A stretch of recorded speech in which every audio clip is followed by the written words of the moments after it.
Tantor Audio, a division of Recorded Books, presents The Great Clans of Rokugan, The Collected Novellas, Volume 1, by Katrina Ostrander, Robert Denton III, Mari Murdoch, and Daniel Lovat Clark. Narrated by Kaipo Schwab. Ice and Snow. Katrina Ostrander. Chapter 1. My Lady Hotaru.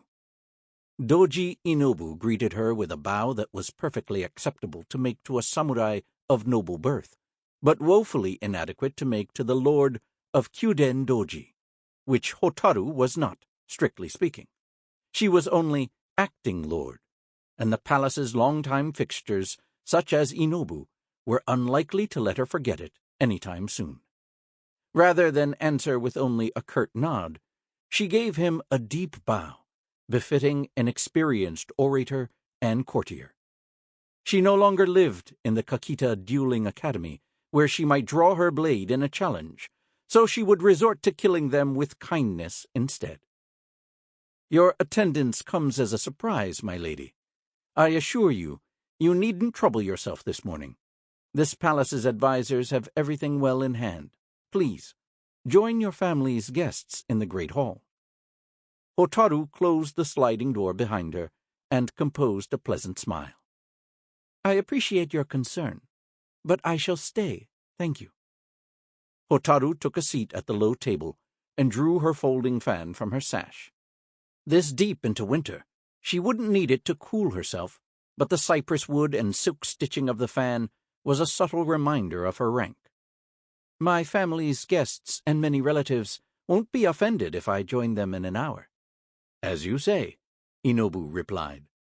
He didn't have the status to defy her, who was heir to his liege, but his lack of agreement insinuated his disapproval.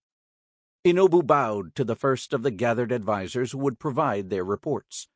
Hotaru had made it just in time to be included in the daily briefing, despite the busyness that had prevented Onobu from properly conveying the time and place to her. "Lord Koji, if you would." The middle-aged Shugenja, clad in formal priest robes and a high cap, cleared his throat. He was one of the few in the clan gifted with the ability to hear the spirits of the land, sky, and sea, called kami. "The currents of air and water are shifting. We foresee snowstorms coming these next few weeks," he began. Snow meant more days trapped within the palace's walls, crowded in with her family's guests, none of whom were important enough to attend the official imperial winter court either. She'd begged to go this year, to no avail. There she could have competed for prestige in the many tournaments that served as entertainment for the assembled samurai. She could have begun forging the friendships that she would need one day when she would finally succeed her father as Crane clan champion. But she was needed here, her father had assured her. The winter court was a den of vipers, who would gladly poison a young samurai's reputation for a day of entertaining gossip, and she could still learn much from presiding over her family's court for the season, he had reasoned. It shouldn't have felt like a punishment, but when other clans' heirs were permitted to go. She stopped herself from turning her fan over in her fingers and listened to the rest of Lord Koji's auguries in respectful silence. "Lady Sun and Lord Moon will be at their height again soon. We can expect a king tide in a fortnight, Commodore Motoyashi." The naval officer nodded. "I'll notify our crews." Lastly, the Shugenja reviewed his shrine-keeper's preparedness for the snow festival. The acting lord would have a ceremonial part to play, but the palace seneschal, the seneschal's deputy, and their ministers clung tightly to the honors and responsibility of actually planning the event. Inobu followed on with his own summation of the outings and demonstrations he had planned for the court, weather permitting. He would confer with their master steward and the seneschal to take account of the palace's stores and ensure they requested additional supplies from the storehouses if necessary. Again, Hotaru could do nothing but nod along at his reports. He had the matter well enough in hand without her questioning him or interfering. he'd given her no reason to doubt his competence, only his esteem of her. Finally, Inobu asked Captain Asano of the Palace Guard and Commander Yukitori of the Provincial Infantry to report. Asano reviewed the reports from the palace's patrols, while Yukitori discussed the training efforts at her garrison. "We must begin to consider how many of our forces should be seconded to defend Toshi Ranbo. The Lion Clan's young lord, Akodo Arasu, will be sure to mount a counterattack to reclaim the castle." Hotaru considered Akodo Toturi, Arasu's brother, a dear friend. Toturi was a thoughtful man, brilliant and slow to anger, but the two brothers were as opposite as fire and water. Arasu was always eager to fight. Even the emperor's demand that he exchanged hostages with the crane could do nothing to satisfy his appetite for war and glory. If only Toturi were the lion champion, perhaps their clans would not have shed so much of each other's blood.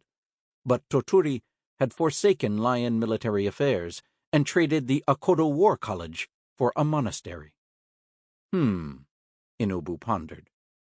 Hotaru was choosing her words to underline Arasu's aggression when Inobu declared, "Respectfully, this can wait until our lord returns." But her father was wintering with the emperor far away in another clan's court, attending to the esteemed business of the Emerald Champion. Serving as the emperor's personal bodyguard, his chief law enforcer, and the commander of the Imperial Legions left little time for the needs of the Crane clan and the Doji family. But her father had not yet relinquished the major decisions that concerned the clan and family. These advisers did not expect her to have opinions, much less to issue orders. Mobilization would not begin until late spring in any case, Inobu reassured the commander. "Very well," Yukitori said. Her frown was a small thing, but it spoke loudly to Hotaru. If her father would not permit Hotaru to accompany him at the official winter court, then at least these advisers could cede some of the family's business to her. She couldn't prove herself if they wouldn't let her get involved with even the day-to-day affairs of the palace. And thanks to her friendship with Toturi, did she not have the best insight into Arasu's intentions? She took a deep breath. "Commander Yukitori." Silence fell over the advisers. Motoyashi and Asano were unable to conceal their surprise that she had spoken up at all. "I was appointed acting lord of Kyuden Doji in my father's stead. Let me decide the matter of preparing troops from cousin Muketsu province." Inobu's lips pressed together, barely concealing his irritation. "As I said, we do not need to make plans for several weeks yet. Commander Yukitori," Hotaru snapped her fan shut in warning. "If the commander is ready to begin preparations, wouldn't the clan benefit by having more time to ready our forces?" she pressed.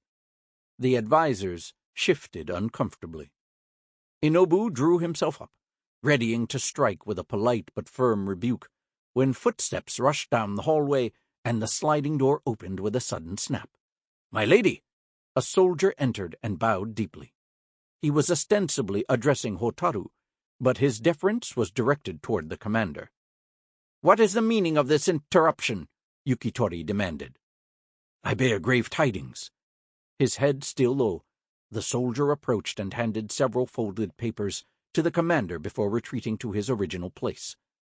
"One of the Mantis clan fleets has overtaken the Keep of White Sails," he explained, while Yukitori paged through the letters one after another. It was as though an earthquake had rocked the chamber. The advisers stared at the messenger in silence as they processed the news. Everyone assembled there was used to the frequent border skirmishes with their western neighbors, the Lion clan. They were ready to respond to an assault against one of the villages bordering the Osari Plains, or even the castle city of Toshi Ranbo itself.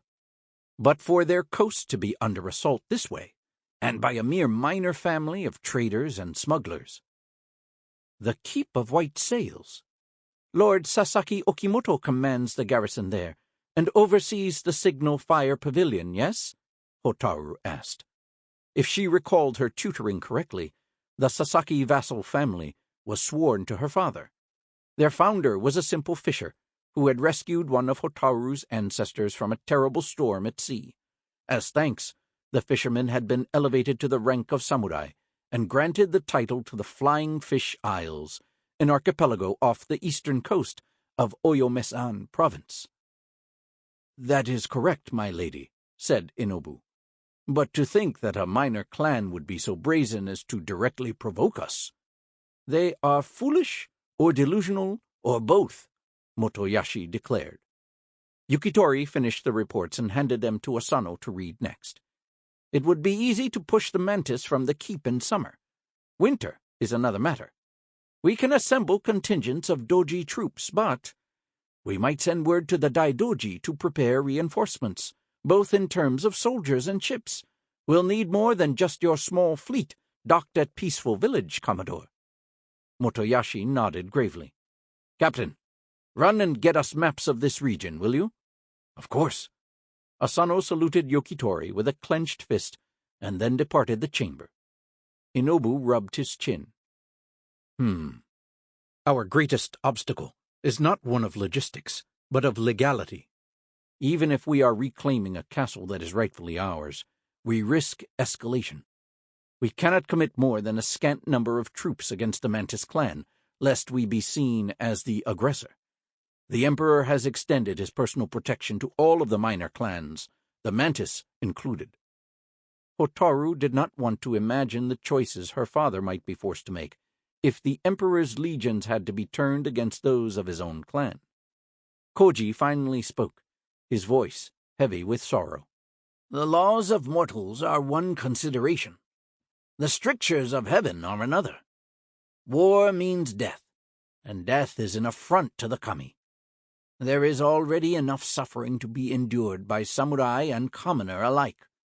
Koji was right, but that didn't mean he would be heard. The Asahina were pacifists in a clan in which half of the great families were devoted to the martial arts. How many times had he been overridden in this chamber?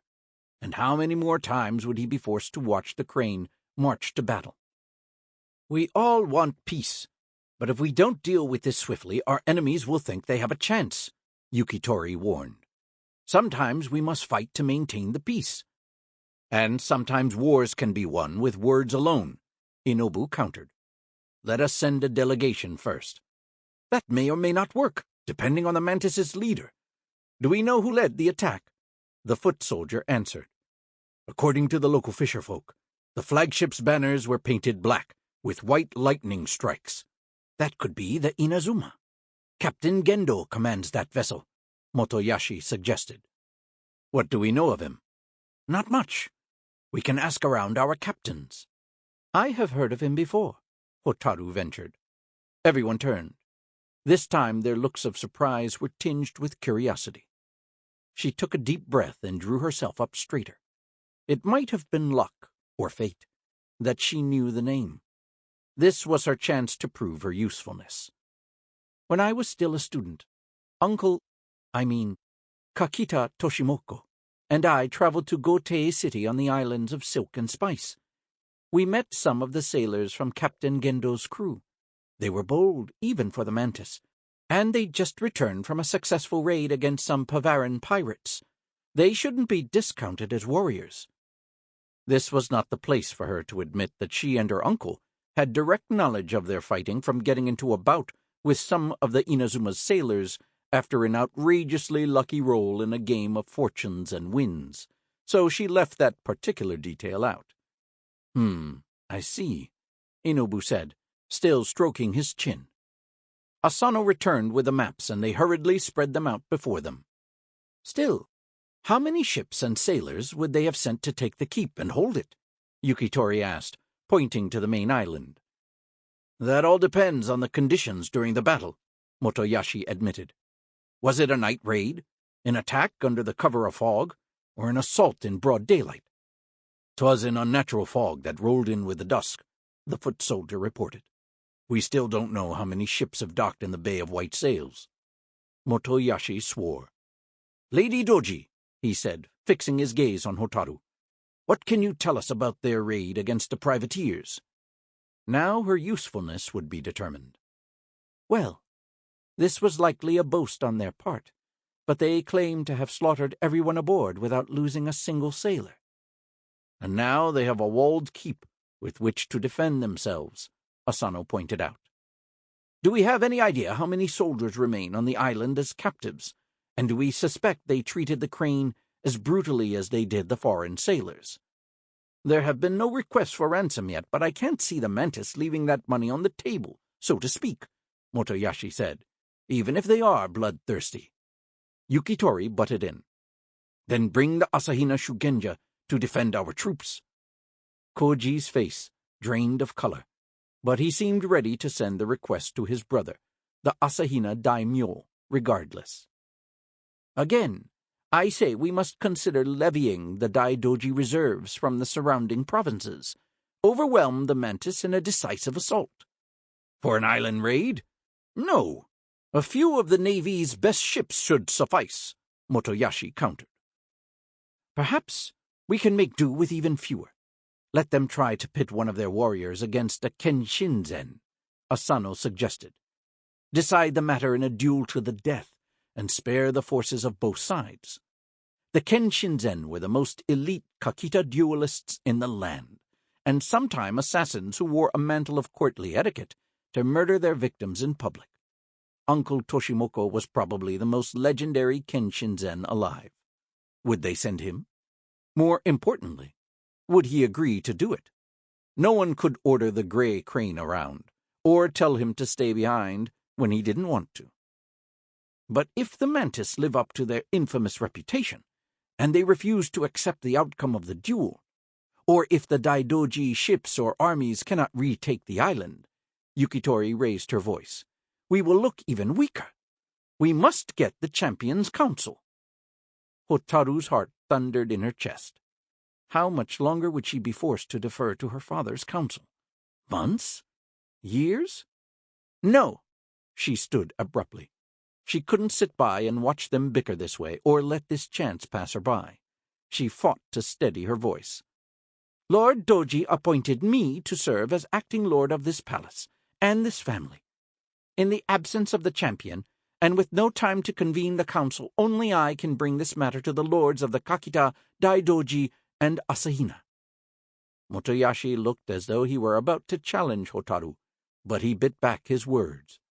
Yukitori didn't conceal the incredulous look on her face. Hotaru couldn't blame her. Yukitori had decades of experience as a commander, whereas Hotaru had only just graduated from the Kakita Dueling Academy, without earning the prestigious title of Topaz Champion, as her father had done, and his mother had done before him. Yes, no doubt, that was why her father had left her behind, and why the advisers of Kyuden Doji dismissed her authority. But Hotaru was also sure that she couldn't let them make these decisions without her. They would only have more reason to ignore her in the future, and if anything went wrong, her father would have all the more reason to doubt her abilities, and her status as heir. She needed to prove herself now, or she would forever be consigned to being left behind and having nothing of credit to her name. It will take too long for us to hear back from my father, and we've no time to lose. Even if Lord Koji beseeches the heir kami immediately, it will still take time for the swiftest of winds to carry the message all the way to Morning Glory Castle. We must decide now. The advisers waited, and she quickly formulated a plan. As my lords have pointed out, we should first seek a diplomatic solution. The mantis have long been our friends, but in the case that a peace proves impossible, she swallowed, then we must be ready. Inobu was right. They could not employ direct military force against a minor clan without breaking imperial law, even if that minor clan had been the aggressor. Worse, tensions could escalate, and a dispute involving a single castle could turn into several, or even draw their entire fleet into conflict. The Mantis clan relied on the Crane clan's rice to feed their people, and in exchange they traded raw silk, spices, and exotic woods that could be fashioned into works of art sought after across the empire. It was pointless for the clans to waste their resources fighting, especially when the Crane had the lion to worry about as well. Lord Inobu, request that Captain Gendo receive a delegation from us immediately. Commander, send word to General Daidoji Uji. Tell him to marshal his forces and begin preparations for a siege. Commodore, relay my orders to Admiral Hoshitoki to form a blockade around the island. Permit nothing in, nothing out. Tell them to capture or shoot down any messenger pigeons if need be. We cannot allow the Mantis to anchor any more of their fleet in the bay. For a moment, nobody moved or spoke. The acting lord of Kyuden Doji had just called a muster of troops in the dead of winter. There was frostbite to contend with, and considerable risk of troops getting snowbound in a blizzard or ships getting sunk in rough seas. But now that responsibility rested on her shoulders, not theirs. "It will be done, my lady." Inobu bowed. Already their scribes were transcribing her orders into official letters. One by one she sealed them with her personal chop. She handed them to the advisers, who would dispatch them to couriers who would deliver them as swiftly as their horses could carry them. For all their hurrying, the armies could only assemble so quickly, and if the weather did not cooperate, despite the prayers and entreaties of Koji and his fellow Shugenja, any course she chose was a risk. But if she waited to hear from her father to ensure she was making the right decisions, the Mantis would have even more time to solidify their defenses. Any failure would come down on her head now. Chapter 2. 6 days passed. Toji, the messenger Inobu had dispatched to request an audience with the Mantis clan captain, had not returned. No one was surprised when the 7th day brought the news they had all feared. Hotaru awoke before dawn to her hand-servant, informing her that Inobu had requested an audience. She changed out of her sleeping clothes into a white and blue coat and navy blue hakama, whose pleats were embroidered with plum blossoms. She pulled her white hair up into the simple ponytail she'd worn in her days at the Kakita Dueling Academy. It hadn't even been a year since she'd graduated, but it also felt like a lifetime ago. In some respects, she'd been a different person then. She had still been known by her childhood name and was training to win her school's dueling tournament, which attracted contestants from across the empire. Her father had privately told her how much he was looking forward to seeing her compete, how proud her mother would have been. That was before Hotaru had left for the front lines to win glory on a battlefield in addition to in the dueling ring. She'd returned home with neither. But the messenger they had sent to arrange the delegation hadn't returned home at all. Through the partly shuttered windows overlooking the sea, the horizon began to lighten with the first rays of Lady Sun. The faces of the advisers remained dark when they arrived. Inobu, Koji, Motoyashi, and Yukitori had exchanged their fanciful court robes for simpler garb. The palace servants quickly poured green tea alongside a simple breakfast of white rice, but no one ate. "My lady, we have received the Mantis's response," Inobu said sadly, pushing a chest in front of her. A metallic bite hung in the air. Hotaru didn't need to open the box to know that it contained Toji's head. "You were right to call a muster, milady," Yukitori added. Hotaru inclined her head. "I wish I had not been. Perhaps she shouldn't have tried to treat with Captain Gendo at all. It was right to try to resolve matters peaceably, but the failure meant one more death weighing on her shoulders. Surely not everything had failed already. Commodore Motoyashi, the blockade, does it still hold?" "Yes, my lady. Admiral Hoshitoki has the islands completely surrounded." She didn't doubt that to be true, but it was a poorly kept secret that the Mantis clan had some of the best smugglers among their crew. With the right ship, rowers, and weather, no blockade was truly impenetrable. "Commander Yukitori, what of the infantry preparations?" "The garrison of Cousin Muketsu province stands ready.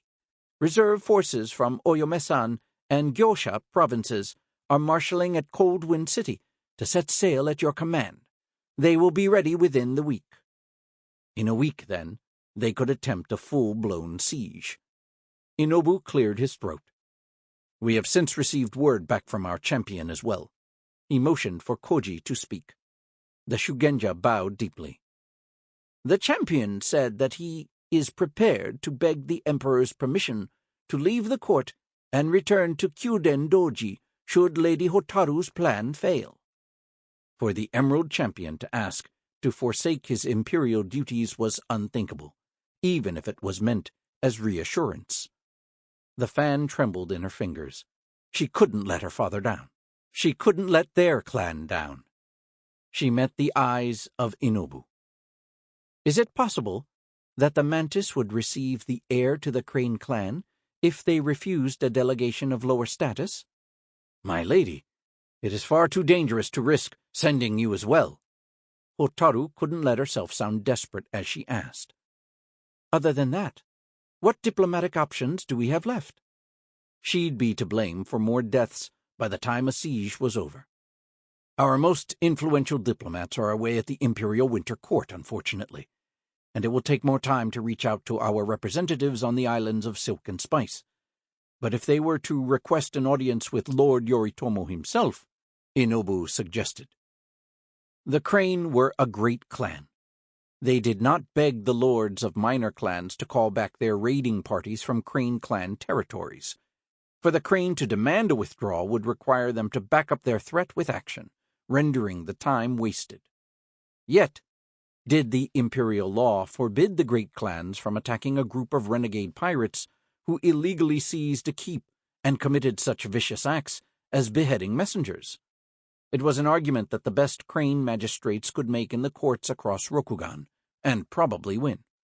The Mantis could save face by agreeing that Captain Gendo had acted independently. The only casualty would be the Crane's relationship with the Mantis, and all the commerce that went with it. Then we have no choice but to strike decisively. She laid out the possible legal argument to Inobu, who quickly began running the theory through potential challenges and merits. Koji was silent, but his objection to the violence was clear. Even if she did retake the castle, her father would be disappointed that she'd been forced to deploy their troops. Every Crane clan casualty was a soldier they couldn't deploy to the Lion-Crane border. Every favor called in by the clan's diplomats was one fewer to call in against the Lion, each a strike against her reputation and her legacy. Hotaru almost didn't notice the sailor arrive and whisper something in Motoyashi's ear. Though the Commodore didn't so much as flinch, the messenger assuredly had brought ill tidings. "Beg pardon, my lady," Motoyashi apologized.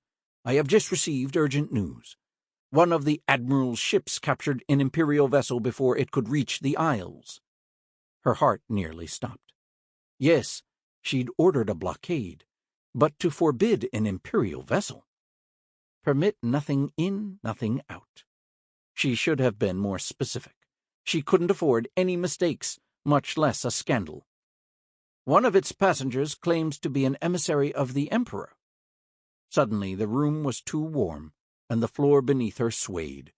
She'd known that her father would brief the Emperor on the situation, but so far this was still a local matter to be settled between the Crane and Mantis alone. Involving the Emperor made the Crane look weak, as though they were incapable of resolving their own disputes. This was not her father's doing, then. But whose? "Bring the emissary to the Great Hall immediately. I will receive them in court."